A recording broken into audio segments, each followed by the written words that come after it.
is your industry? How many of you are there?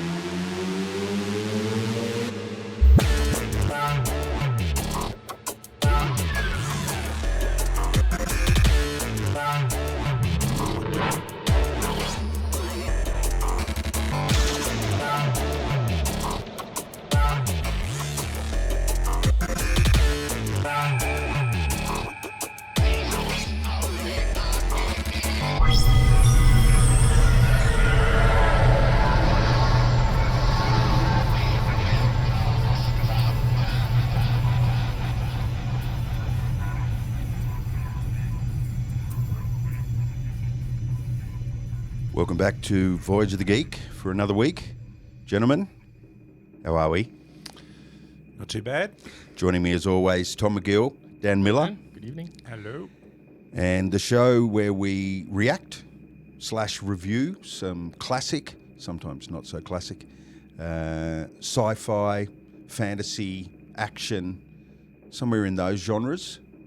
Unless we're pushed really hard in a certain direction, which rarely happens, from many an era, shall we say. Era, E-R-A. And possibly E-R-R-O-R. Yes, Yeah, by indeed. the time we're done. Gentlemen, today we're going to have a look at a classic war film, post-Second World War, but not that much post, and a classic cat and mouse submarine ship type battle film, The Enemy Below. Now, Tommy, you brought this film to the table. I brought it up because I've been going through my list of films that are listed as having visual effects Oscars. And back in the olden days, up till 1960 or so, there was only one. This was called the special effects Oscar. Yes. And the special effects Oscar was given for visual effects, but also for audio effects. Yes. And so when you see a film listed, you don't. Sometimes they got awarded both. Sometimes they just got awarded one, but you don't really necessarily know. So the 1950, this is a 1957 film. The 1958 Academy Award for Best Special Effects went to The Enemy Below. That's why I thought we might check it out. But it did get the Oscar for audio effects, not for visual effects. Yes, I had a look, and the trivia led me to that particular conundrum there. I was totally unaware that you could get a special effects Academy Award for audio. Yeah. Back in the day, obviously they've cleaned that up since now. Well, now they're two separate categories, Yeah. but back then it was just special effects. Now we have visual effects and Now, audio. Yeah. now, do you think that was the visual effects that were sort of catching up to the things that were being done in audio, and they just shared it early on, and then obviously they needed to be split, or was it a visual effects award mainly, and then they shoved the audio one in there The now? first films that got Academy Awards for fantastic visuals were, the Spawn of the North, The Rains Came, Wings, really old films that had fantastic miniature buildings or catastrophes. Often they're catastrophe films. So The Rains Came is about floodings in somewhere in Asia. So buildings and floods collapse. And the Spawn of the North, one of the very first ones, got their special effects for icebergs collapsing on top of ships with people on board. So this is all visual effects. I think the audio somehow weaseled in at a later stage. So how did you find this film originally? Did you see it when you were younger? Never. No, I've not seen it. I basically found it on my list of films that I wanted to watch. Had you read it? No. It is based on a novel, yeah? It's based on a novel that was by the same title, The Enemy Below, So when was the first time that you've seen it? a week ago. Really? Okay, Yes. cool. We'll circle back to that because I was curious since I watched it last week. Was it the film that you remembered? But that question is mute. I thought I'd pick it, throw it on the. I've got a few suggestions for our shows, and a lot of them are because of visual interest. Mm-hmm. Because either they won visual effects Oscars, or they're just visually interesting films. Yep. So this one was basically based on the list that I thought it's a U-boat film. I'd like to see it. We're doing a reboot. It's Yeah, a and I Das think Boot film. I think there's crossover too because we're sci-fi people, and this particular film it has a close tie to quite a famous Star Trek episode. That's true. And even the the director of The Wrath of Khan, is quoted as saying that it was an inspiration to some of the stuff that happened It was in a that pretty film famous as well. film in his days. Yeah. Absolutely. And I didn't hate it, but I certainly it wasn't exactly the film I thought it was, and I hadn't seen it either. I thought The Enemy Below. yes, I thought I'd seen it a long time ago. Okay. But I'd seen another film that Do was. you know what the other film was? The only other submarine film. It was similar in a sort of a hunting the submarine type thing. It wasn't Das Boot or any of that. It was along the same lines of American propaganda, military type stuff. But yeah, what about you, Dan? I've seen it 100 times. Really? I saw it, I don't know, when I was a kid. I saw it when I was a teenager. I've seen it multiple times. I must have seen it 3 times before I watched it, I'm very sure. Really? Yeah.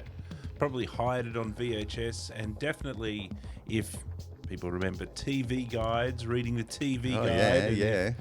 And if The Enemy Below came up, I'd definitely be staying up till... So you really liked it then? Yes. Yeah. So what was cool? What before you rewatched it recently? What were the things like that you remembered fondly? The movie, the movie's got like about an 85% IMDb, Rotten Tomatoes. They all score really highly, and I think we can talk about that. But I don't know. I think the main feature of the film, and we're starting to get into analysis territory here, is just the way that they treated the 2 main characters. You know, they were sort of balanced. We can start to talk about this, but I think that's what the appeal was, and the cat and mouse and you know, that created a lot of tension. Who's going to win? Who's on top? You know, evenly matched, right? It's not a, you know, one-sided thing. So yeah, that's kind of what appealed to me, I think. At any time in the film, both captains seem to be quite in control. Yes. I find the American captain slightly more so because he seems to think ahead more, whereas the German captain seems to react more. Yeah. But they're both in charge of their particular situation. Well, maybe we should give a bit of a quick overview for people who haven't seen it. Yes. And also be aware that we're in deep spoiler territory, 400 fathoms under the sea in deep spoiler territory here. It's even safe to say that spoiler is a word that's probably it doesn't do justice to what we're about to do. If you continue listening and watching, you probably won't ever have to watch the film. We sort of go pretty deep. We like to drive the process via the narrative, and Dan, you as always will lead us through those narrative beats in the film. But would you like me to read the single paragraph on IMDb that describes the film? Yes-ish. It's not a synopsis. Have you got a synopsis, or have you got a tagline? No, a log line. A log line. I was going to suggest that we all come up with a log line. Right. For the film. Can you come up with 1-sentence log line that describes the film? You have to describe the whole film in 1 sentence. Oh. That's tough. Okay, Dave, go first. I would have to say Start with the word when. When a German U-boat is cruising to its vital destination, it is intercepted by a US destroyer, and a deathly game of cat and mouse ensues. Okay, that's pretty good. I think it's very good considering that was on no notice whatsoever.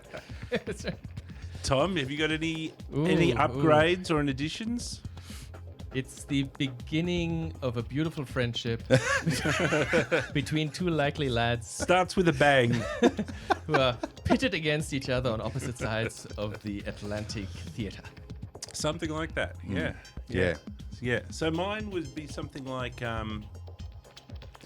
when 2 when two Navy captains have a fight to the death, they find humanity in each Find other's mutual love. mutual respect and love. or Well, they something say like that at the start of the film. So I watched it a week ago, and I tried to rewatch it today, but I ran out of time.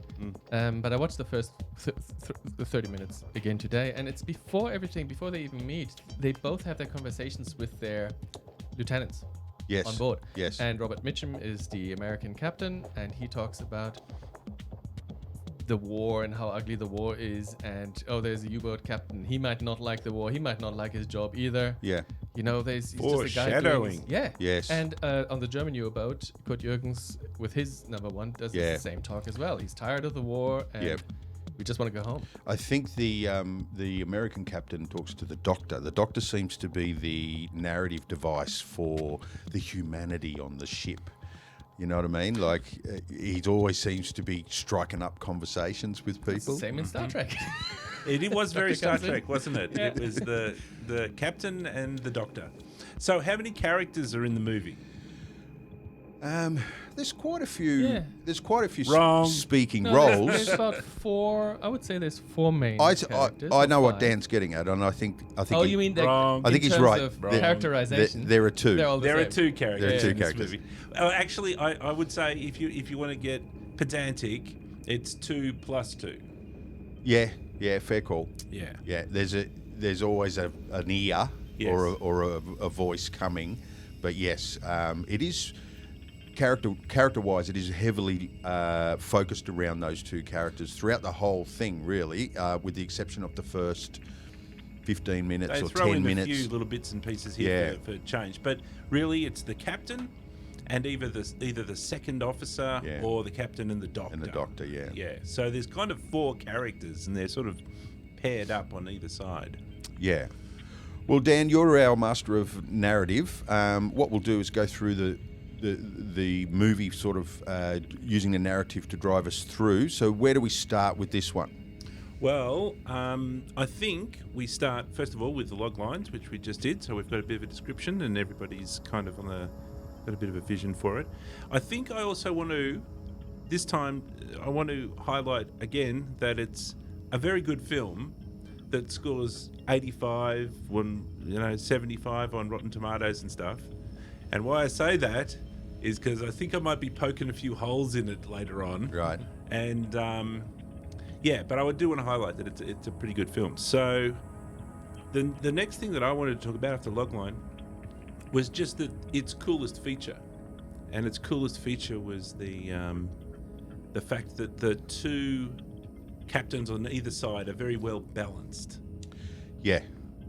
Do you know the quote from Kurt Jürgens looking at Tom regarding his character? I know that he said that he found it was really important for him to play this film, and this is his first film for an American company. Yes. He's made this is his screen debut in America. He said it was really important to play this film because the captain, the German, isn't perceived as a thug. he's like a competent person who's a human doing his job, and Yeah. But that wasn't the words that he used in the quote. Okay, what But words that was did the he use? sentiment. What did he say? He said in his quote that he thought it was a really important character for him to play because he's like German, right? Because it was the first time a German officer was not portrayed as a freak. is what yes. he said. Yes, that rings a bell. So yeah, it wasn't some blood-curdling lunatic who was the bad guy. It's a reasonable person with reasonable motivations and stuff. So all right, so the next thing for the narrative is what's everybody doing? What's going on? At the Why? Yeah, why? Why are the Americans sailing around in their big boat, and why are the Germans sailing around in their under the water boat? Well, from the American perspective, they're in a boring duty sort of thing. They're sort of not in action. They're not in any harm's way. As at least that's what the crew are relating to one another. That's right. I think even the officers are joking about I think something is made mention of the captain's last command. end up sinking the ship, got torpedoed or whatever. Is he right for command? And the joke was, well, on this ship, you know, it's as good as being back on the pillow.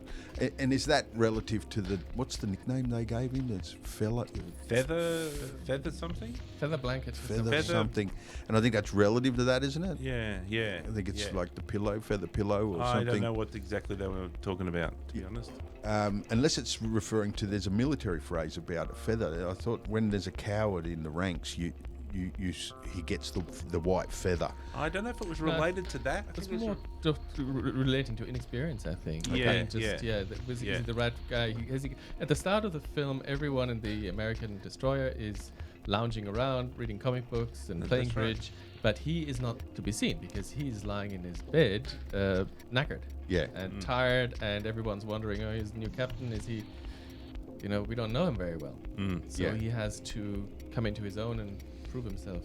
Well, so from the American perspective, they got a lot of time to banter amongst the crew.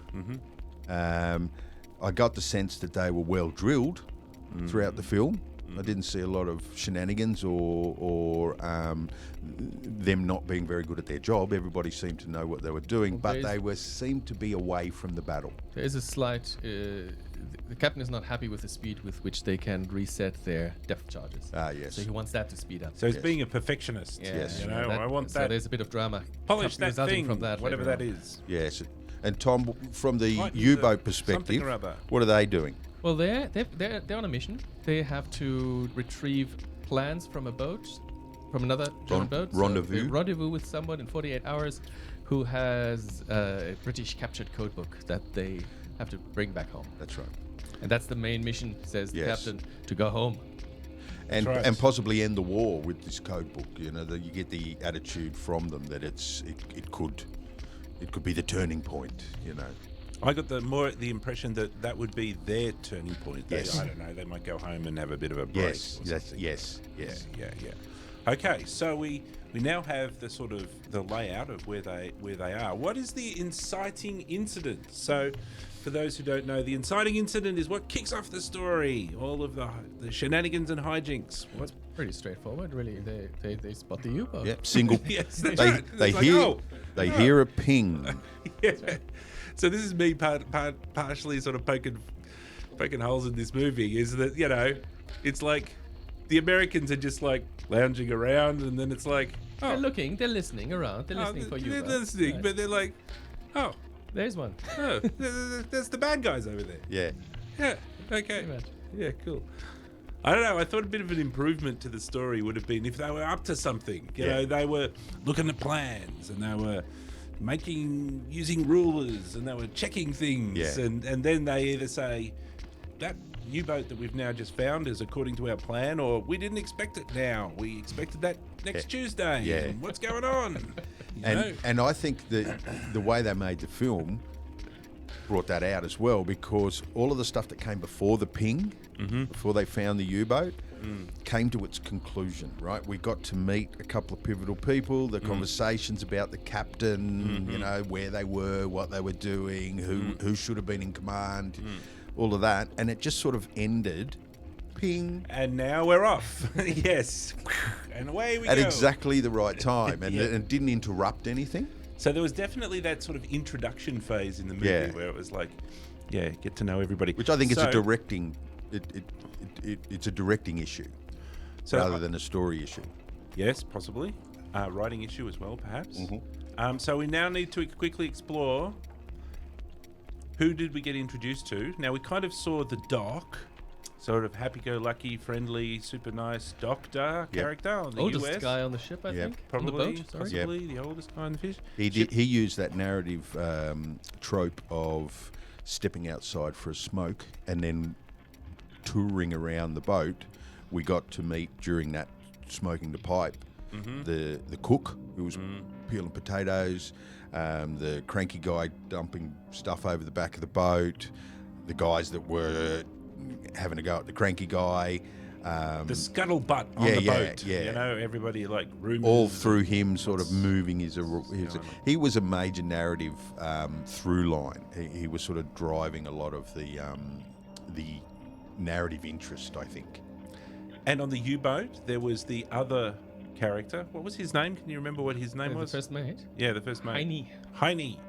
So there was Heine, and there was Heine and the captain on the U-boat. And there was the Captain von Stoll. Right. The third person that's memorable on the U-boat was the extremist. Yeah.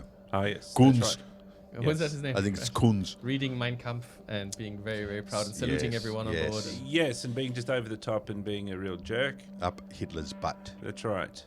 And so what do we learn about von Stoll in that little exchange? So next we're kind of now moving into the main characters and what is their character? So start with von Stoll.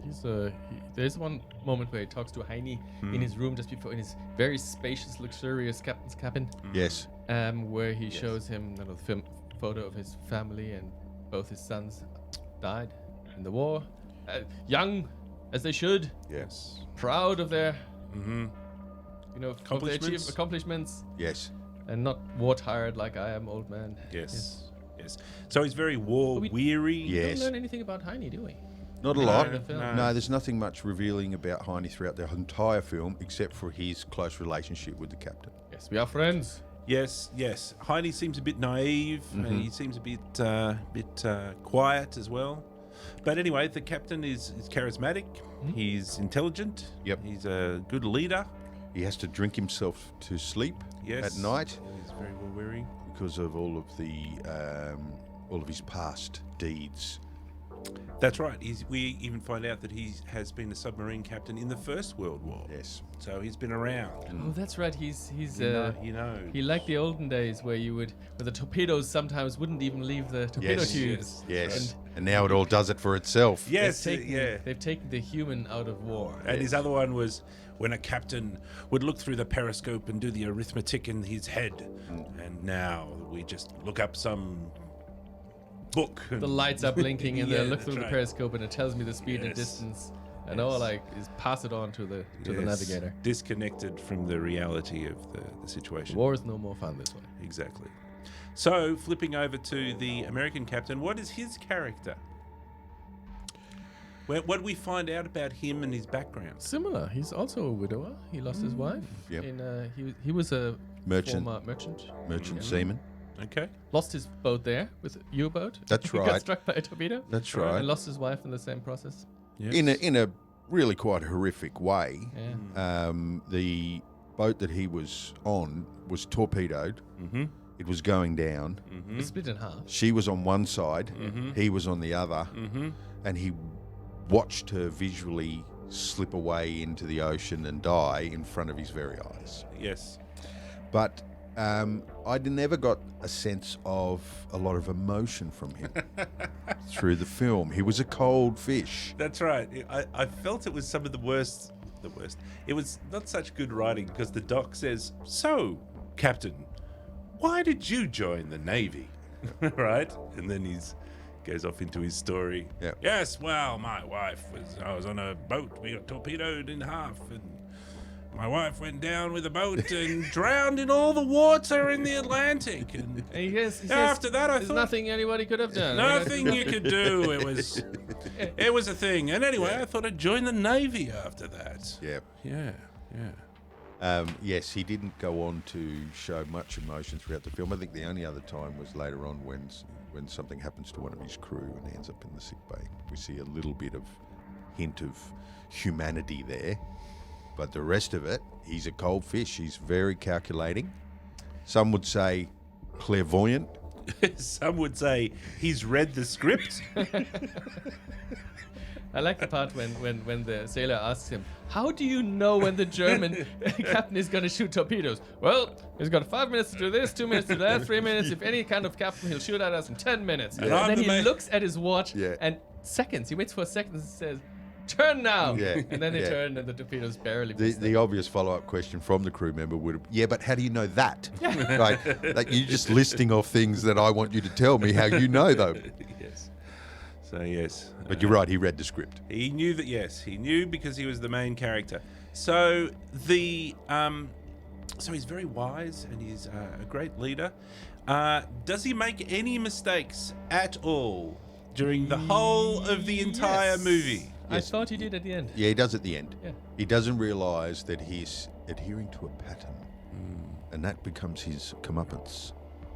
Because the boat does get torpedoed because he goes sideways. Yeah, he's set a schedule for something, an hour on the hour, whatever, and then just stuck to that. And the bad guy thought, "Oh, hang on, he's doing the same thing every hour." Yeah. But until that point, I found the film quite biased towards the American side, where they all seem to have the upper hand. They're never in really danger. He knows the American captain knows the German captain's next move because A follows B, Yeah, or the other way around, whichever one. yeah, And I found, there was a bit. There could be more tension for the first half of the film because we don't get the feeling that the Americans are ever in any danger. Yes. They're always hunting. yes. Such is a propaganda piece, right? Where you can do no wrong. So it almost felt like a Marvel movie where none of the good guys die. Till they do later on in a few movies down the Don't track. die until they do. But once you find out once you get the sense that they for some reason know exactly what the bad guy is going to always do, and is very unlikely that anything bad can happen to the good guy, you start to disengage. But you're right, the connection to the characters starts to slip away, and you start to actually get a little bit more connected with the guy in the sub a little bit throughout the film. The guy in the sub, von der Stoll, is also showing a lot more emotion. He's like surprised and like angry, and then he's trying to, rouse his troops to bring up their morale and stuff. So he's got quite a bit more range. So my pointed question to you guys now is the two captains the same character? No. Very close though. Well, you've got two different actors, right? And if you swap the lines, right, I think you would get the same performance from the American captain if he was the sub commander as you do when he's an American captain, right? I think the performance that he brought to the film was deadpan, right? There wasn't a lot of highs and lows, right? Whereas the sub captain, whether he's a better actor or not, I don't know. I haven't seen a lot of his work, but I mean, he's familiar, and I've probably seen him in things. But clearly, in this piece, he's got a better acting range. True. Right? But on paper, they're sort of the same people. They're sort of the same kind They don't really want to be there. They don't have a passion for killing both people. wise, inspiring, charismatic. Yep. There are quite Calculating. a lot of films where you have the hero goes on his journey to meet the bad guys over there, and in the end they meet. And so for the most part of the films, the main and protagonist and antagonist don't actually meet. Yep. This film takes it to the very, very extreme, where you have completely different film sets, where all the Americans filming could have happened months before all the Germans were filmed in their U-boat stage. The two film crews could have never met each other ever until the very end when they have the thing. So those two actors, Robert Mitchum and Kurt Jürgens, quite possibly had no clue what the other captain was acting and how he was doing his performance, and everyone was doing just their thing. You may be correct. Yeah, absolutely. It makes sense that none of the sub occupants would have spent time on that ship, and vice versa. And it could be as simple as that his range and what he decided to bring to the part was never seen by the other guy. Influenced. But I don't know. It's Mitchum, is it? Yeah. Is it Robert Mitchum? Robert Mitchum. Indeed. I'm not sure whether he's ever, I don't know, has he ever played that passionate? Pretty sure he's a character actor, that he acts as... He can do that passionate sort of I don't know. I guess so. emotional type. But he was pretty flat all the way through. And that's not necessarily the actor. I think the writing has a lot to do with it as well. That, they don't give him much to work with. And he's supposed to come across as a competent leader, so he keeps his calm and keeps it together while other people are shouting. He walks calmly Yeah. and It has it thinks all, ahead, has stuff under control. Exactly. Okay, so... But even though, I don't know, I think contrast is a really good thing in art, and balance and that type of thing. But there's a certain symmetry there, right, that ties in with the whole, even though the characters are kind of the same, which you might look at it in a negative light, they're kind of balanced because the whole story is about how they're kind of balanced and how they're, they're a match for each other. You could have done that maybe with the characters being very different from each other and still be matched. Characters should be interesting. An audience should get invested, and for that, a character, whether he's good or evil, needs to have appeal. Yeah. And the sub captain, U-boat captain, has a bit more of that. He is a bit more interesting. He has more of an agenda. He wants to go home. He lost his kids, and he's tired of the war. Yeah. Whereas the American captain is matter of fact. We're hunting U-boats, and let's get it done. And of course, there's no range then. There's no travel. The American captain started off as being awesome, and he ended the thing being awesome. It's like, okay, would have been better if he screwed up. Yeah. He shouted at somebody. And, And when he shouldn't have, and he annoyed the whole crew, and then he had to I had to fix it up, afterwards. All right, so, how does the story roll out?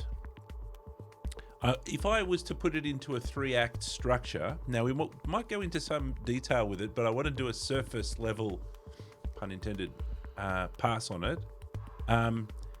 If we put it into a 3-act structure, in the first act, the submarine, the destroyer attacks the submarine. In the second act, the destroyer attacks the submarine, and the third act brings it to a conclusion with the destroyer attacking the submarine. And then a little bit of the submarine attacking the destroyer right at the end. So I was going to say, is there any nuance that I've missed there? Yeah. No, Yeah. you got it. Yep. And that's the genre, isn't it? It's a war film. When I watched there's it, a lot of warring going on. I thought when I picked it, I thought, oh, this is the precursor to Tom Hanks' film Greyhound. Oh, right, So yes. 2020 film. I don't know if you Yeah. guys have No, you seen that referred to one. it. I don't think I've seen it, but And it's- Greyhound this is the new one. is a new film, and it's a great film. And I remember there the U-boat captains taunting the Americans over the radio. It's like, we will kill you, we will hound you. Yeah. And that I thought was the same film. I thought Greyhound was just a remake, but it's not. It's based on a completely different book. Right. So it's in a completely different story as well. But that Greyhound has that back and forth where there is a very competent American captain who has to outwit or survive and does it, but makes mistakes, and they go through ups and downs. There's much more tension. Yeah. Whereas here we see both parties, and apart from the U-boat people being rocked by depth charges and holding on, shaking, that's again one-sided. The Americans never go through any of those. They never fear. Yeah. There's one awesome shot which I think when the first time they evade the torpedoes. You Yes. see the boat The two turning Yes. and the two torpedoes Yeah, coming towards them. yeah, It's yeah. a glorious shot. I was thinking about the special effects and the Academy Award or whatever Yeah. it was. Yeah. And I was thinking that was pretty well done. Sorry. That It was that it was Keep very well done. But at no point really do the Americans fear for their lives or No. cower. They're safe. Yes. They're safe on their boat. In the middle of the film, though, von Stoll in his submarine does kind of get back at the destroyer that's been harassing him. They've had to do they're depth charging the hell out of the submarine, and the submarine captain von Stoll says, "We are going to, how are we going to escape, Captain?" And von Stoll says, "We are going to need to go full trope on this one." Crush depth trope. Yes. Crush depth. Yes. Exactly. Put her on the Von bottom. Stolberg. You kept saying von Stoll. I had to Oh. look that up again. Is there a Von berg missing? Stolberg. Yes, it's even higher than a Stoll. Okay, That's upgrading. orders of magnitude of Stolberg. Stoll. But yeah, I did have to roll my eyes when that happened. When they go, oh, but the ship will break apart and Yeah. be crushed. Go deeper. Don't worry, Yeah. good German Yes. steel. And Yeah. am I wrong in thinking, wasn't it only 350 meters or something, or wasn't it? That is pretty deep. So. 350, yeah. But then Well, you it's look, not compared to today's subs, though. Like, don't they go down about 2 kilometers before they have to worry it about that depends sort of on the stuff? sub, I guess. Yeah. But I also the shot when they are sitting on the ocean, there's this another cool visual effects shot is where they panning down from the boat into the Ah, water yes. and then tilt down. Yes, I wanted to talk and about that down shot. there is it right coming past here, and you see the U-boat, and But it it looks like starts- it's down at 30 Yeah, meters. where does it start? It starts with the cook fishing.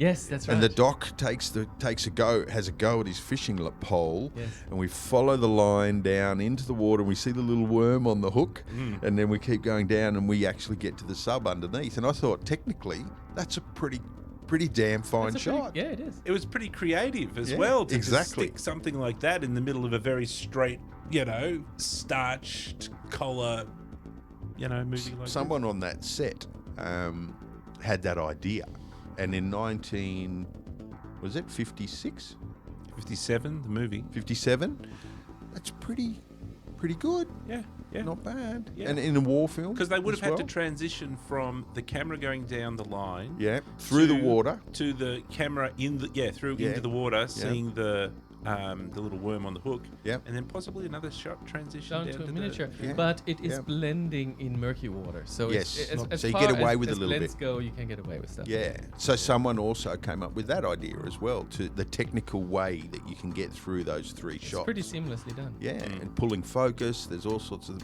stuff going on there. So I remember looking at it and thinking, wow, that's in this film. That's a standout shot. But then most people that isn't around visual effects the way we are, they're going to not even notice how challenging that would have been to get right. It's challenging to get right even with digital computers. You've got to have a real solution to get all of those things working. The tricky thing is, and I can't remember, in that shot, did it transition through an actual layer of water? Must have. Did it have a up against the lens type layer of water Oh, I that don't know. at Maybe. some point, or did it blend? It must have gone must through. have gone, Otherwise, yeah. we would have noticed it. Yes. Yeah. So even that is tricky to do. Mm-hmm. And Tom will tell you, how do you film an underwater camera? Like, you have to have the camera inside a housing, Of course. so that the water is on the housing, not on the Yeah. lens. Mm-hmm. Right? It's a tricky thing, to transition between those But three potentially, things. depending on what kind of lens and camera you use, it's quite possible that up close it's just going to be very blurry and very out of focus. Today, with our underwater cameras, even in front of the lens, that's in focus. Yeah. And back then, if a film camera with a prime lens, it might not have been like that. Yes. Quite blurry. Yeah. So they're on the bottom of the ocean, and the destroyer keeps coming up and dropping a few bombs, and then it buggers off and it comes back and drops more, and it's really annoying being down on the bottom of the ocean, having bombs dropped on you. Yes, every now and then, even some pipes burst. Yes, And then they have to get spanners and Yes. spanners. and Yes, and there's always turn a a spanner screw. nearby, isn't There's it? always a spanner and you got because- the sense that that happens a lot. But most importantly, there's always a screw that you can tighten. Yes. Yes, to make the water go away. Yes, It's like yes, that's why they put all of those screws in there in case there's water. Slightly loose so that, Yeah. so that they can Yes, still you be tightened. Tightened it and it fixes everything up. and it's worth mentioning that the US captain immediately guessed that they were on the bottom. Yeah, Like, they he were didn't, he didn't make it didn't take a Yes, while. this Like, is it the was fairly. this is the script reading captain who was like, "Oh, I think they're Yes. probably going." I mean, his to first mate says, "Oh, I don't think about subs time can for a go that trope, I'd say." Subs can't go that deep." The Germans say that we can't go this deep, and the captain goes, "Go anyway." And then the Americans say, "I think we're on the bottom," and the first mate says, "I don't think the subs can go that deep." And then Robert Mitchum says, "Well, he might like us to believe that they can." Yes. Yes. Tis but a ruse. But the captain von Stolberg That's him. got back at those yanks up the top. How did he do it? How did he do it? How did he? Oh, what were they doing? They were releasing. They're a down there and cloud. they're under pressure and they've been Anti- down there for a day and it's all stinky and they're all annoyed. It's an anti-sonar cloud of mud. Oh no, Is we'll it? get to that. Okay. But what he did was he turned up the music. Oh, they're singing a song loudly, Yes. loudly They into said, the. Yes. We're all going to be happy down here. Yes. Screw you guys. That's what. We don't care. It was at that point in the film that I started to realise where I was recognising some things in this film, and it was Hunt for Red October. What right? was in Hunt for Red October? Now, Hunt for Red October is the Sean Connery as a Russian movie. It's a Tom Clancy film, and the Russian sub commander is in charge of a brand new sub that is capable of parking 9 miles off the coast of New York and launching nuclear weapons. But the Russian sub commander doesn't want that to be left in the hands of the Russians. Okay. He wants to defect Yes. with the submarine. That's right. And that's the premise of it. But early in the film, there's another submarine under the water, an American submarine, and they're tracking it. But the thing about the Russian submarine is it's got stealth propellers. It's got a screwdrive or something that doesn't make the noise. But the American sub worked out how to track it. And there was a thing in the film where Russians apparently do this thing where they instantly turn left and then turn right. They call it a crazy Ivan. Right. Okay. Subcommander, the US subcommander calls it a crazy Ivan. And they're stalking it, right? They're stalking it. And that is in this film. What, the crazy Ivan? When they first pick up the sub, the Americans come in behind it, and they try to make out that they're an echo. They listen, and they don't want to. If it stops or turns, they have to stop. Or it's important that they don't do anything that may give away that they're potentially an echo. And they keep doing these turns. So they're trying to trick the German sonar. They're trying to trick the US commander to do something other than what he's doing. If he Hang on, which movie are we in at the moment? Oh no! In the same, it's the exact same thing happens in Hunt for Red October. Yes, Okay, all right. They're trying to work out if there's a sub behind them. Okay. And the only way they can do it is if the sonar people in the American sub recognise the crazy Ivan in time Right. and react the right way. Well, that Right. was going on in this film. Okay. But the other thing that happened in Hunt for Red October was at some point they were all supposed to be very quiet, Okay. and then they start singing Russian Right. songs, and it's picked up by the sonar or listening devices on the other, either on the ships on the surface or down in the subs, and they can hear it Okay. coming through the. Okay. Yeah, So I wonder if that's an homage to The Enemy Below. it possibly is. It seemed a little too close to it. There are some other parallels as well, but those two stood out to me instantly. I thought, no, that's where I've heard some. I also of these wonder things. how many. I mean, this is a story based out of experience. So the author was in the war, and I wonder how many of the things that made it into the film or into the book actually did happen. I mean, it did happen that destroyers did ram U-boats on purpose, and it also might have happened. I don't know. Well- this story of the sailors underwater singing. I'll do Snap and put down and double it. There's a documentary from I don't know when, 1980 or something or other, with some Australian submariners who are in war games with some Americans, and they have to sneak up on the American fleet, and they manage to do it. Right, they sneak all the way up, and they're right in the middle of the fleet or whatever it is they had to do, and yeah, they put on Men at Work. Land Down Under. Land down under over the sonar waves when they arrive at their we won position. So yeah, I don't know. Maybe that's a thing that people do. Well, that's a different situation, though. In that situation, you want to announce, "Hey, We're here. Yeah. This is more act out of desperation, or not desperation, but Defiance. Defiance, Yeah. exactly. Yeah. All right. So next, super duper secret mega technology, Captain von Stolberg, when being pinged too much by the Americans, has some trick up his sleeve that's I'd never really got a very good explanation of, that seems to involve squid ink. Yes. I don't quite know what. Yes. Yeah. But some sort of squid ink would come This is out where of we his... need our military advisor Yes. on the show. Well, Well, I can offer some advice, and I think that that's total bullshit. Yes. It would first of all would have to be very dense to cause. It would have to be more dense than the water to cause any difference whatsoever in the sonar signal. Am I wrong? Yeah, no, I guess absolutely. so. Makes perfect sense. And I think he uses two techniques. One is blow smoke, right, where he's just blowing this smoke that's supposed to interfere with the sonar. But later on, he also releases oil, Is that what the black was? Oil? because that that gets was- picked up. But like they see it the oil? oil, Yeah, because they they want to release it give to the off surface. the impression What, he's that they pretending that he's were dead? hit. Yeah, Yes. exactly. Right. So there are two techniques he used by releasing something into the water. But yes, the play with the sonar thing, instantly I thought, well, unless it's super dense material or something, or full of particles or something like that. I think there was like a technology that German submarine might have had, which was a kind of a rubber coating on the outside of the the sub that was supposed to dampen sonar, but it's too expensive and didn't work, and they only put it on one. I don't know. Rubber coating sounds like the submarine is just going to sit on the surface like a rubber ducky. I don't. Can't go under. This is only a half memory, you know. This is most likely bullshit from me. Another super trick was the Captain. What's his name? Captain Mallory. What's his name? The U.S. captain. Robert Mitchum. Captain Robert Mitchum. Ames. Ames. After the end, and we have to come General to the end next. We have to bring this all to the end next. But after he gets into a bit of trouble at the end, Merle. Captain Merle. Yeah. Captain Merle. Merle. Once he gets torpedoed from the submarine, and we're getting to the end spoilers, but as soon as he gets torpedoed from the submarine, like 1 second later, somebody runs in and says, "Captain, they shot us with a torpedo."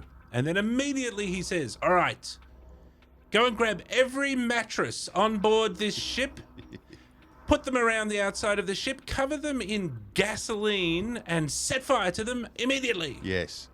He doesn't say as much. All he says is light fires on the deck, but it's almost like they knew what that, like, procedure number 52. Yes, Pretty much. yes. Get the Bring out the mattresses. mattresses. Because they all knew exactly what to do. Yes. Mind you, they're still setting fire to a ship, right? If you light it yourself or it's a result of an explosion or something, you're still setting fire to a ship. Yes. That's a problem. Yes. It's a brave move. But his thinking, for people who haven't seen the movie, is that he was going to pretend that his ship was in much more trouble than it really was. That's right. And that would lure von Stoltenberg into some... This captain already lost 2 ships to submarines. He's just going, yeah, he does the next. Oh, what do I care? Just sink it already. I know how this go to story- the next one. Yeah, yeah. I know how this story goes. Yep. All right, so let's do the ending. So, what happens at the end? Well, after a constant barrage of depth charges, I've got a problem with depth charges, right? In this film, definitely. Because this is ship and this is sub, and we're chasing the sub. Yeah. Now Well, I'm you're ship, probably able to overtake it, I would say. You have so to that's the only way a depth Yeah, charge no, it has works. to be. You have to overtake it, but you've got to overtake it by a lot, Yes. and the sub can't notice you overtaking it yes. because it just turns, Yes. and then the depth charges don't hit you anymore. Because if you think about it, it not only does it have to overtake it, but then you have to drop the mines. And they have to sink They down. slowly sink down. So you have to be quite a bit Yeah, ahead sure. Yeah. to start plonking them out the back. Now, mind you, they explode out the back of the boat 40, 50 metres away from the boat. So, therefore, and that boat is going pretty quick. And there were a lot of what I can only imagine were real life Navy boats tossing depth charges over the side. Yeah. If you sort of do the math in your head, it is pretty quick. It all happens fairly quickly as far as explosion out of the water. In here, they do. I cannot imagine that that's right. But remember, they can also set the depth, which is what they were doing. That's right. It might just drop under the surface a little bit and then blow Yeah. up. But Or it what might are we go doing? all the way- 50 feet, 150 feet? 75 feet, yeah. In this film, they throw them and immediately kaboom. Yeah. Yeah. Directly. And the submarine shakes as well. So Yeah, they yeah. need time to sink. And But part of that might You have would been for think the it's- camera. When they yes. were filming it, they want to have the explosions near the surface. It is so more looks cool. spectacular. It yeah. looks more spectacular. But look, honestly, the U-boat must be going very slow because it can't be on full tilt because Yep. it's so easy to hear. So they're trying to hide. Yep. And the destroyer can't go very fast because if they go more than 15 knots or something, they can't sonar. Yes. They Remember have to have the- a certain speed, the below a certain speed. The destroyer can only go 20 knots. And the sub can only go which 10. is like 40 kilometers an hour. Yeah, but the sub can only go 10, which yeah, is walking speed. which is a brisk walk. brisk walk. right. Yeah. 10 knots is like a no wash zone almost in a canal. It's not even a jog. And that's part of the problem that the submarine has is that if it goes underwater, it essentially can't move. Yes. It just sits there. It's And got it's superior diving. maneuverability. Going at an angle. It's Yeah. going down, so the forward momentum Yeah. speed is much slower as well. They can turn tight, much tighter than a ship that weighs. But it's not like they that can much. sail off to Antarctica. But exactly, They they just haven't got kind the of speed. Yeah, they can just like move a little Yeah. bit to the left or over there a little bit. But or they whatever. do have an entire separate dimension to attack from. the up and down dimension. Yes, like the ship is only on 2 dimensions. The sub has all 3. right? And it can literally attack you from anywhere. That's what made them so formidable with merchant shipping and stuff like that. Is that they don't have to do anything on the surface. They Is can. it in this film, or did I read it somewhere else, that if it were ever a true one-on-one destroyer against sub, then the odds are weighted heavily towards the sub. Well, the sub, yeah, always. Yeah. But Yeah. it was never the case that there's just a single destroyer chasing by himself without support. Yeah, yeah. That's why they have battle groups. That's why Yeah. there's that ship is an escort for a destroyer. One of the Isn't tactics. this a destroyer? No, this is an escort for a destroyer. Okay. One of the tactics for the attacking subs is you force the sub under the water, and it sits under the water, and then you just sort of zoom around on the top and drop depth charges every now and again. Yeah. And then when you run out of depth charges, you call in another destroyer, and you go home and get more, and it comes out, and you can just cycle through and just keep that going for Provided you don't days. lose it. Like, once you lose it, you bug it. Yes. So anyway, so our Captain Mallory, did I forget Merle. his name again? Merle. Merle has Morel. he's made his only mistake that he's made. He's just too predictable, and he always turned left when he should have turned right. Speaking Yeah. of mistakes, there's one thing, not having seen the film, right? I saw it for the first time last week, and I'm thinking, oh, what can I read into the story? What's going to happen? And I was convinced that the Germans must make some mistake that gives them away. It's going to be their comeuppance. Yeah. And squarely that Nazi guy who is saluting everyone and reading Mein Kampf is going to be Yes. farting when everybody else was supposed to be quiet. He's going Yes. to just stuff it up for everyone. Yes. That's what I saw coming. And I'm happy that it didn't. It Yeah. was not that predictable. Yep. It did not. Their That's a good point. comeuppance was That's a the good clairvoyance of this guy, really. They did nothing, very little wrong through the whole process. There was no stupidity. There was there's one guy There was a who- crazy guy with a wrench. Yeah, who lost it a bit, but Yeah. that's fair enough if you're Yeah. being bombarded by. And Underwater. Kunz, is it Kunz? I think it's Kunz, the serious Nazi. Yeah. He wanted to give up. Yeah, Did he? that's Yeah, right. he didn't want to. He didn't want to keep hiding. We've lost. We've lost the battle, is what he was declaring. At the same time, the sub wasn't half full of water or anything. It was like, they're going to run out of bombs sooner or later. As long as we survive that, why are we quitting? Yeah. So they did make a bit of a fool of him, and I thought that was Yeah. another arm of the propaganda. That was a little bit military film. Yeah. It a is little bit one of the predictable. worst, from what I've heard, one of the worst experiences in the world to be stuck in a submarine. Yeah. In reality, much less spacious than the one that they had here. for Well, this yeah. film. The reality is the one that you saw on film is about 7 times bigger than a normal submarine, and you didn't get quarters. There were no captain's quarters. There were no, get a you bunk couldn't bed. fit share that with 7 somebody people else. across the sub. It was literally, dust boot is probably closer. Yes. And you're stuck down there for as long as you have to because you Yeah. can't get up. You can't Yeah. use the bathroom. Foul you can only air. use the bathroom when you're at the surface, so you have to shit in buckets. Yep. Foul air. And those buckets trip over when the ship rocks. Yep. And it's dark, and you're underwater, and you're claustrophobic, and you're being bombed. Yep. The German. No, you lose it. Of course you do. Obviously, it's doesn't smell very good after a very short period of time. No. The Germans were given a particular sort of aftershave perfume, right? In big, gallon drums of this stuff. Bathe in these. Yes, and not like 4 different choices of apple, pine, eucalyptus or whatever. It was just this one type, right? Yeah. That you got. And yeah, I was reading an account from a sub commander after the war, and he's like, even after 50 years, I still fucking can't stand the smell of that shit. It makes sense. Submariners in any navy, I think that's you're in a coffin, basically. Yes. We don't belong down there. There's nothing underwater that indicates that we should be doing anything under it. Yeah, not He welcome. goes diving way too often for me. Sooner or later, a killer whale's going to just swallow him. All right, so the US guys got a torpedo in their ship, and it's all looking pretty bleak. And Well, as a result of the U-boat captain has worked out there's a pattern because there was a distinct order given by the US captain to. he was being predictable. We're going to do this on the hour, every hour, make sure that everything's running to clockwork. And sure enough, that clockwork plan was recognised by the U-boat captain. And he decided to jink or zig instead of zag. Came to the torpedo depth and launched 2 torpedoes or 1? How many? 4? Doesn't he do a blind spread of 4 of them? He does a blind spread of 4. That was his best hope to hit them, and one of them hit the ship, amidships. It did not disable the ship.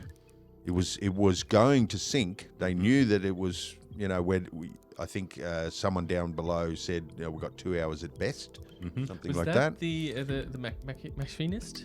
It could have been, yes. Who was the actual captain of the actual ship Oh, really? that they used for filming. So the actual Nice. ship's captain had this little cameo. Yeah, Nice, and a speaking role. Nice. Well, it's a bit unclear. Some people say that this is the captain. Some people say that the captain is the guy who's reading the Little Orphan Annie comic book. Oh, right. When the other sailor is reading the Fall and Rise of the Roman Yeah, Empire. of the Roman Empire. I remember seeing that. Thinking, yeah, the other sure, one's reading a comic sure. book. That's what sailors are reading down on the bunks. They had a limited time, and they knew they were going to sink, but the ship wasn't disabled. Yes. Right? They still had forward motion, right? Although they had stopped. He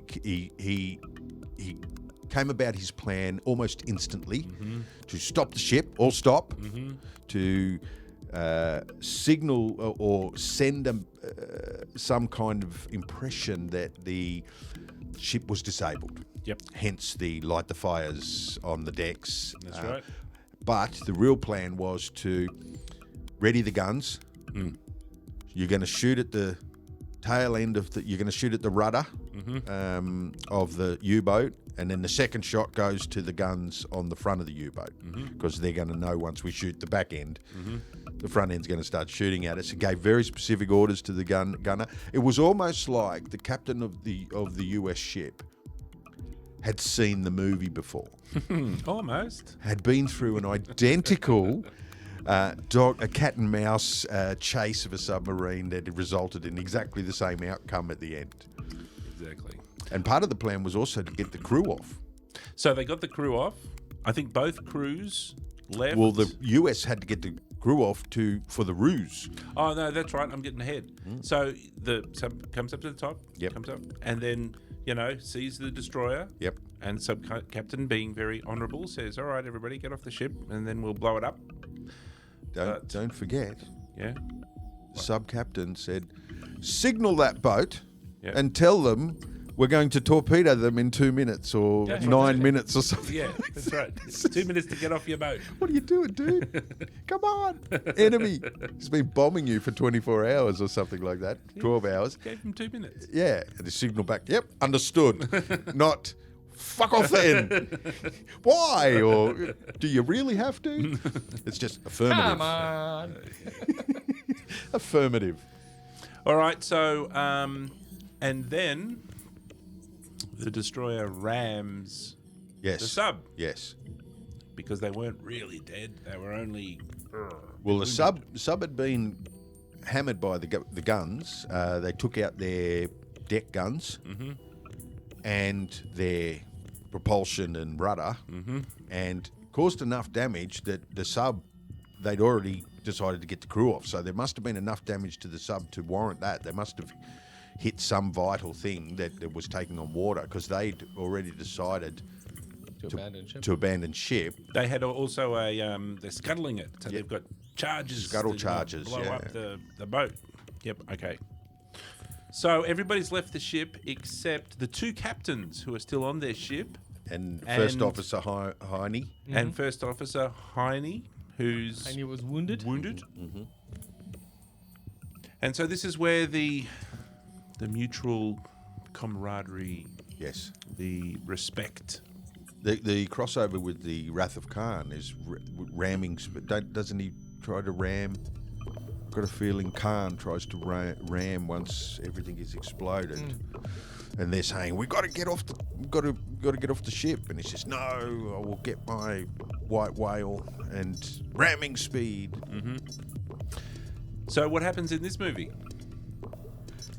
One of two things, because One? the ending that we saw was not the ending in the script. So they filmed two endings. Yes, I found this interesting. Yeah, they filmed the ending that we saw, but the actual ending was that they would both die. They Yes. would drown. Probably. One trying to save the other. I'm not sure. Were they going to drown Yeah, saving the other? yeah. or The what? Oh, no, US, he was. the He was US gonna jump. captain Yeah, was he going to save. jump in and try and save the Yeah. U-boat captain who was already in the water, and they both drowned. And the audience didn't like that, and they voted for the other, Yeah, for they the did other a ending, please. test audience. So they gave that ending to the audience and asked, "Do you like the ending?" No, they shot both and gave both to the audience. Yeah, but And they let gave them one vote. to the audience. I mean, it's like, you know, Yeah. what are they going to say? Yeah, exactly. Like, no, that sucked. Yeah. And so they're like, Even in "Ooh, 57, we're you'd- getting excellent feedback here from the audience. Yes. Yes. Let's do the happy joy ending instead." Yes. So what was the happy ending? Well, the captain of the US ship about to go overboard and join the rest of the crew in the Lifeboats. in the lifeboat. Actually leaves the bridge and heads off, and then just decides on a whim to go back and save the captain of the U-boat and his mate Heine, who was fucked up by the earlier barrage of the deck guns, and throws him a rope. And they proceed to what do we call this, Tommy? I don't They know. haul Heine over. They across, haul and Heine then across, and then the captain hauls Captain himself climbs. across. just with his strong two arms. Yes. Clearly about a 120 kilo first officer from the U-boat gets hauled over by just A 67-year-old, Yeah. 120 kilo first officer across the rope.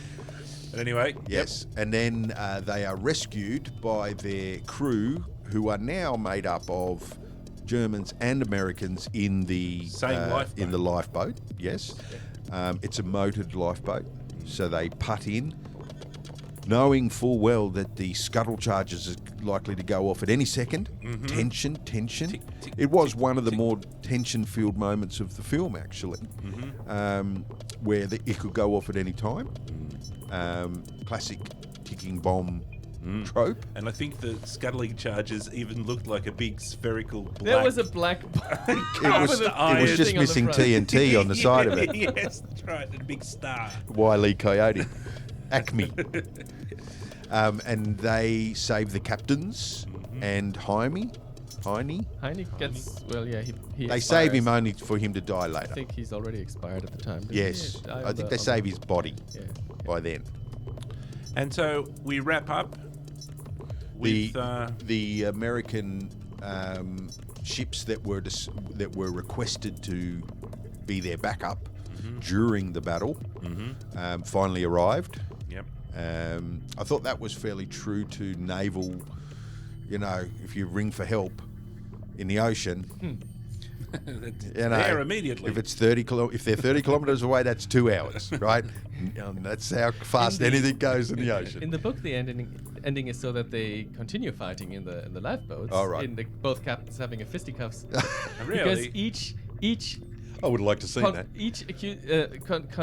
They have an honourable boxing match. well, the German counts the American as his prisoner, and the American says, "Well, you're my prisoner." And ultimately, it comes down to whose support arrives first. If the German support arrives first, then the Americans are the Germans' prisoners, and so they end up having a fist fight in the lifeboats. They That don't. would have built up tension at the end, but it is a little silly. In the book, did it have the same both captains drowning, or was it the director that brought that to the All table? I know, no, I think the drowning was the idea of the scriptwriter here in the film. Okay. I think all I know about the book, not having read it, is that they continued their fighting still in the lifeboats. Because I would have laughed if, in the book, everybody's saved in the life raft, but then they start fighting and then go overboard and drown each other, trying to fight each other to That's- see who was I capturing think who. that might have been the original ending in the film. Yeah, Would have been pretty cool if they each had a lifeboat and they continued manoeuvring and rowing. Just throwing stuff. Left. Who's got starboard, boots? Throw your starboard. boots. Yeah, throw boots. Dive! Yeah. Love it. So they end up on the deck of the rescuing ship, and we see Jaime. Every time I say Jaime, I see the robot from Get Smart. Is that Isn't that Jaime? Isn't it Jaime in this case? That's it. So they were burying at sea Heine. The Germans were. Yes. All dressed in American uniforms that they would have, because they went overboard from the U-boat in their little singlets and tight shorts. And they were all in. So at one point there, I didn't know who was German because they were all wearing American uniforms just without insignia. But I think it was also a mixture of crews, wasn't it? I'm pretty sure it was the Germans that buried him. Just the Germans? Yeah. And I think if we paid attention, we might even match some faces up. But yeah, and the captain was reading the eulogy. Yes. And then we wrapped up with the two captains meeting at the tail of the boat, looking out into the blue. The sunset. Yes. Having a There smoke. was some swapping of cigarettes. That's right. There was some long stares. There was some deep salutes. Yes. It was a very poignant conversation where What did they say at I the got end? a feeling the U-boat captain asks the American captain that or says something like, "I've dodged death so many times, and now thanks to you, I've dodged it again. I wonder if we cross paths again, would you do the same thing?" And the American captain says probably not, and then the U-boat, what's his name, von Stolberg, he says yes, you would, and then roll credits. That reminds me, quick sidebar, reminds me of a video I watched, a little doco with a German fighter race who was a Messerschmitt fighter race and an American Grumman Tomcat fighter race, and they were friends after the war, and they'd actually fought each other. They'd actually had a dogfight together. And the American said about the German guy when they were wrapping up the documentary, Heinz here has promised never to shoot at me again, ever again. So anyway, I thought that was like the ending of the film. They were trying to capture that sort of poignant, fun. Well, that's what they capture in the Star Trek episode, in the original Kirk show, where the Romulan ship is badly wounded and they set off their self-destruct mechanism, and then they have a last face-to-face over the communication channel, and the Romulan says in another world, I might have called you friend. Yes. Yeah. And that conversation has popped up a lot in film. And in another time, we would be friends. I got a feeling that's in Hunt for Red October as well. Right at the very end, where they're bringing the sub into a secret river in in Virginia or something to hide it. They have this conversation between the CIA guy and Sean Connery. So what I want to do now is, if we could, wrap up with a little extra bonus bit, which is this a true story? It could be. I think it could be. I think it's based on a lot of different wartime stories. Yeah. But I don't know. It's just particular. It could be a true story, and it could be a combination of a bunch of different experiences all shoved into one. The book Do you know? is called a novel.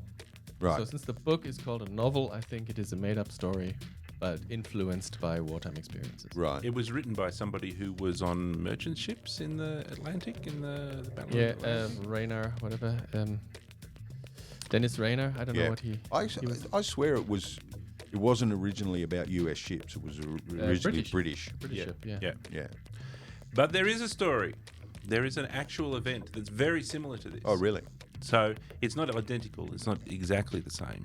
But I've got it written down here. The USS Bory. Right. And the U-boat U-405. Right. And the story is, I'll try and be quick here. The story is that the USS Bory was looking for some other sub.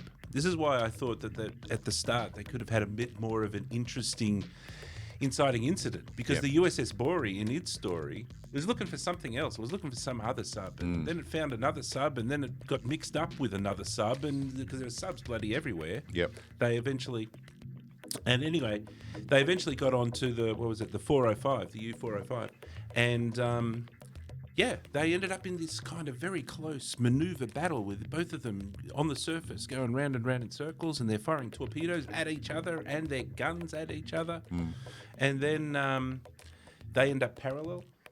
Side by side, just blasting through the waves, and then the US. Yeah, there's this where the Germans board the That's American a different ship. one. Oh, That's a different one. So there's more than one of these things that Yeah. happen like this. But talk about that one in a second. But the American commander decides that screw it, we're just going to ram the sub. So he rams the sub, and interestingly, just like in the movie, Goes over the top and kind of goes over the top, and he ends up with the destroyer sitting on top of the stuck sub. on top of it. Yeah. And then they're in a really weird situation where the sub has anti-aircraft guns on it, like big Daka guns on it. So the Germans are all scrambling to try and get on these Daka guns. Meanwhile, the destroyer can't push its guns down low enough to shoot at the sub because it's too close. Yeah. So they can't, and the only guns that they have are like a shotgun and a pistol, and it's just, so the Americans are trying to prevent the Germans from getting to their giant Daka anti-aircraft batteries. Yep. Anyway, giant battle ensues. And the Americans start winning that they're preventing the Germans from firing the... But then the tables kind of turn that the destroyer sitting on top of the sub, they start to come together. They hit in like a V shape, but they start to come together closer and closer and closer. And the sub is made of sterner stuff. It's designed to go down to the bottom of the ocean. Yeah. And so it doesn't get crushed. Yep. And it swings into the side, and it just rips up the side of the destroyer. So the destroyer and the engine room, and there's just water barreling in everywhere. End result is, then it still continues. They come apart. They shoot more torpedoes at each other, and they shoot more guns at each other. And eventually the sub gets hit. The German crew has to bail out. And the USS Destroyer just kind of limps away off into, they split apart. And the sub goes down, and all hands lost, like you're in the Atlantic Ocean. Nobody survives from the sub. Yep. But nobody's really hurt on the American destroyer. They're all kind of okay, except their ship's now sinking, and they chuck everything overboard. They even take apart the ship, like the gun director. They take apart, they chuck everything overboard to try and save the ship, but they can't, and it's just going to go down. And they were doing well with no casualties up until then, except when they jump into the lifeboats. Loads of people anyway, loads of casualties after they try to abandon ship. And anyway, that's the story of the USS Bory. And there's another one that you were saying, which is a slightly different one, where again the US destroyer, the USS destroyer can't get its guns down low enough on the sub. They end up, I think, in that one throwing potatoes at they were fighting with coffee mugs and pillows, whatnot. So anyway, And they're both real. those are two real stories. yeah. That must have been the Northern Atlantic. That last one, Yes. the Americans sunk the U-boat by throwing hand grenades into the inside of the U-boat and sinking it that way. Wow. Yeah. That's shenanigans. Yeah, it's serious stuff. All right, gentlemen. That brings us to... That wraps up our narrative journey through the piece. Before we move on, I've got a quick quiz that I'll see how closely you watch the film. Okay. But before that, let's have a look at our rating system for the film. Okay. We usually use a 3-tier rating system: buy, borrow, burn. Tommy, what did you give this film? I'd borrow it. You'd borrow it? Dan? Well, I would like to say buy. You watched it lots of times. I and you watched it stayed lots of up time, late. which is pretty Yes. close to buy. So I guess I'm on buy. You're still on buy? Yeah, But yeah. the price for the buy has come down Yeah, over time, especially with this close under the microscope look at the film. Yeah. I can. No, I still think it's an excellent film. I think it's easily worth its 75%, and Yeah. it's a great film. I think it's got nostalgic value, and it's a film of its time. It's certainly got propaganda right through it, US military type propaganda. But yes, I for me it's a borrow. I wouldn't burn this film. When I started watching it, the first 10 minutes of the film was some of the worst acting I've seen in a long time. The Doctor is terrible. The acting by the Doctor is terrible. He always seems like he's sort of staring off somewhere. I don't know whether he's He was a bit reading his lines off some piece of paper on a wall somewhere. And the banter amongst the crew Yeah, it was a bit. was pretty shit. Yeah. Almost like they were real crew that were asked to act. A lot of them were. Probably were. But They probably shouldn't not have. the speaking roles. Yeah, they shouldn't have given them the speaking roles. But then once I got underwater and met the other crew and the other captain, it started to get more interesting for me. But if it was just the first 10 minutes of the film, I would have burnt it. Right? I thought, no, this can't be the movie Tom thinks of. Because I was convinced that Tom had seen this earlier in life and was coming back, and because he championed this film. He didn't just put it in the pile, he championed its inclusion in the list, and I thought you must have had a prior connection to it. No? No, I just wanted to start the season with the U-boat film. All right, gentlemen, it's quiz time. We've got some buzzers here. Dan, you can have purple, Tom, blue. I did suggest another U-boat film for our show. Yes. The Ice Station Zebra. But I don't think that we... We didn't shortlist we didn't it for this shortlist it, for no. this particular season, but it is still on the list, I think. And I've got it's got a little bit more espionage about it, hasn't Yes, it? exactly. They have to retrieve a satellite. A little bit more Cold A War. camera, a space camera. Yeah. That landed on the North Pole. Yes, and I'll be more interested in that one. I like Absolutely. a good Submarine movie. All right, gentlemen, quiz time. If we could possibly test your buzzers, Tom. Do I have to go?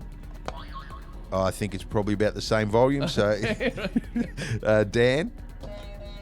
Nerd. All right. I've got the comedy sonar. Yes. Okay. I will be just reading the questions out. In the past, we've had a no expenses spared graphic version of the quiz. We've abandoned that because there was too many protests and too many advantages taking place. And Whoever reads faster has the answer quicker. There, I was starting to see a pattern going on with the quiz contestants. If I remember, I lost all the quizzes. So And we had to abandon having the graphics up on the screen. That, for anybody viewing the video, you will have these as an overlay after the fact. Okay, ready with your buzzers, gentlemen? ready. Question number 1. What type of ship was the USS Haynes? A destroyer. An American Well, destroyer. you said it was an escort ship. Well, Tom I listened. also thought it was a destroyer, but you said otherwise. It was a Buckley-class destroyer escort. I got destroyer. Now, a destroyer. Now, when I read that word, Destroy. when I read that phrase, has someone neglected to put a comma in that somewhere? Because is it a Buckley's class destroyer escort, or is it a destroyer escort? It looks very much like a destroyer to me. When I look at that ship, I think see they look it I up. think it's a They look destroyer. at the sub guys look it up in charts for the silhouette, and in the movie they actually call it an escort. It's a Buckley class destroyer escort. What does destroyer needs an escort for? A destroyer is itself Destroyer an escort. is an escort, That's yeah. Well, right. nowadays a destroyer, I think, escorts an aircraft And carrier. who escorts the escort? The escorts escort the destroyer. They're just fodder, I think, for the U-boats. So no, I have to give that one to Tom. That's why you keep losing. I know. Question number 2: What country did the ship last visit? Which the ship? Oh. The USS Haynes. Brazil. Somewhere near there. Can I have 120 guesses? Haiti. No, you can. That's closer. No clue. Puerto Rico. No. It's Trinidad. There you go. There you go. So I believe Haiti is close to Trinidad. You did say countries, and I didn't I say. did say country, I believe yes. they are practically the same. Can't say the They country, are say the practically country. the same. No points. Ah, Can't win. How many days did the captain spend on a raft after his last ship was torpedoed? Not entirely sure, but I think it's in the range of 28. Would you like to have a guess? 40 something. We're going to have to lock one in. And All then, right, and 40 then something. What's your guess? 40 something. 41. Ooh. Oh, so 40 something would put me in 45, so in the middle. 40 something. No. No, 40 something is 40. Okay, 40 something is 40. Yep. Oh, No, 40 something equals 40. okay. Right. Neither of you are correct, but Tom was the closest What? by a long way. Dan, you just happened to go high instead of low. It was 50-50. it was 25. 25. Yes. That was great. So if you had said 39, Dan, you would have taken the But I points. did lock myself into 40 something at the end. And I Yes, had to put the 40, nickel down. 40 was way off. 40 days in a life raft, he probably would have died. What was He's the captain of the It's a life script raft, reading. not a He would have He had wouldn't a- have died. he would have had a known- plan. He would have known exactly where all the fish are. Yes, and where they At were 3 going to o'clock be. and 15 seconds, a fish will jump into my hand. Right here. What number designation was the USS Haynes? Oh, shit. I Oh. saw that so many times. 183. 181. 185. I'm going to be closer. 181. Tom gets the points. What? It was DE 181. Oh. I didn't remember when you said 180 something. I thought yes, Dan had it. 181. I thought so Dan too, had it yeah. when he said 180. Yeah, No, that kicked my memory. Who said, "I have no idea who he is"? No, I have no idea what he is, what he thinks. I don't want to know the man I'm trying to destroy. That is Captain Mallory. Point for Dan. In another one of those Dr. Captain banter moments. The movie's closing epilogue thanks two bodies. Name them. The Department of Defense and the U.S. Naval Department. The Department of Naval Contemplation. Yes, I'm going to give Tommy the points. It is it's the Department of Defense and the United States Navy. Yeah. What about the German Navy? Nah. Why didn't they? Yeah, Why didn't I they was say gonna say. them? There was no German Navy in 1957, I think. How long did it take them to rebuild their Navy? Probably almost longer than that.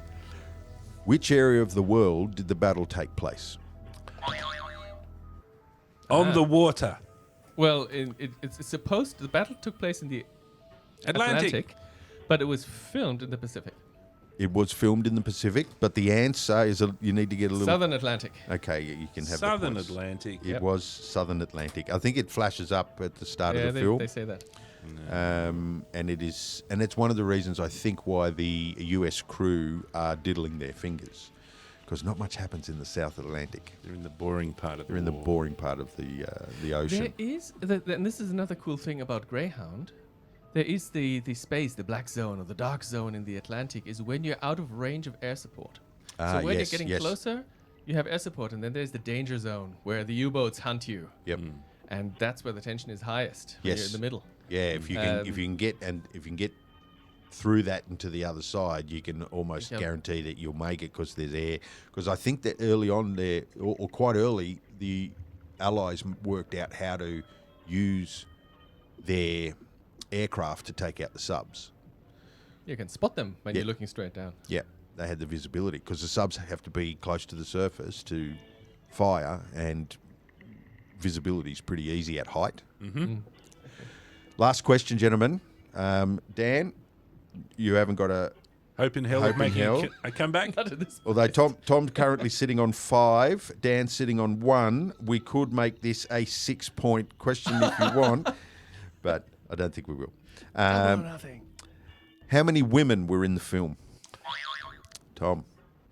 There was one photograph of and she was a famous actress, the wife of the captain. There's no woman in the film as an actress, Yes. but they had a famous actress do you know the name, or do I have to look it up? I know the name. It's a silent movie actress. I have to give Tom the points for the thoroughness of the answer. It was very thorough. No, I In don't know fact, the it was name. almost word for word from the trivia notes that I took the question from. There was 0 women in the This film film, does not pass the Bechdel test. with the exception of one picture of Eva Novak, Ivan Novak, silent movie star. who was a Yes. famous movie star of the day, who was the U-boat captain's wife, wasn't it, Yes. or something like that? Yes.